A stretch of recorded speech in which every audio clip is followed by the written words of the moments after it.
రాష్ట్రం ఆర్థికంగా బాగా లేదు, అప్పు పుడతలేదు, అనా పైసా ఎవడు ఇస్తలేడు. ఎవరినైనా కలవడానికి పోతే బ్యాంకర్లు దొంగలను చూసినట్టు చూస్తున్నారు తెలంగాణ రాష్ట్ర ప్రతినిధులను.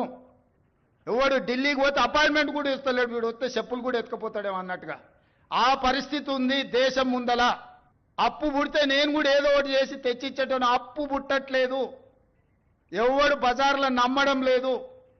స్వీయ నియంత్రణనే దీనికి పరిష్కారము.